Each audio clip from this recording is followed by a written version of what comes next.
Hello all, Steve, Ethos Preparedness, coming to you from my own backyard today to talk to you about drop, cover, and hold on.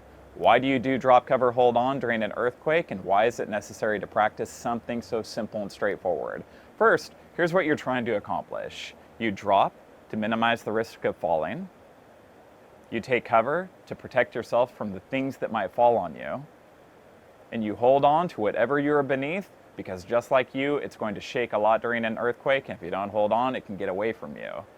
It's incredibly straightforward. So why is it necessary to drill and practice something as simple as getting underneath your desk or a table during an earthquake?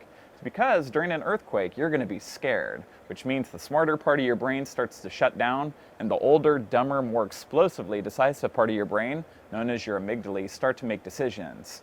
You're oftentimes going to find yourselves doing the wrong things during earthquakes, such as 1. Running like hell to find a place where an earthquake is not occurring. 2. Completely freezing, indecisive because you've never gone through an earthquake in a wine store in your evolutionary history. Or 3. Following the example of someone who seems to have more confidence than you, even if they're steering you in the wrong direction. Simply put, your brain doesn't have the right instincts for earthquakes, and we drill to recode your brain so you can explosively do the right thing and set a good example for others, just like this gentleman here. Coming up, more problems for a troubled earthquake. singer. Yep, We're having an earthquake. Okay. Are you ready?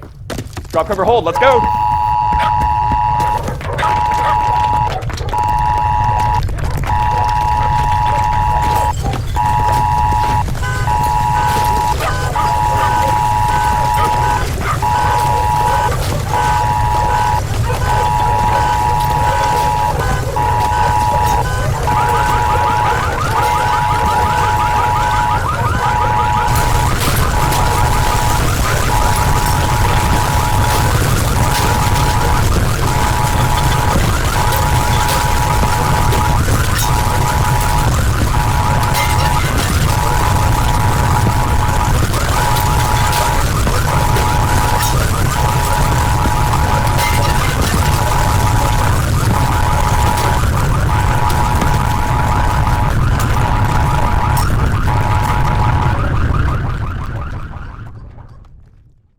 Oh, well done.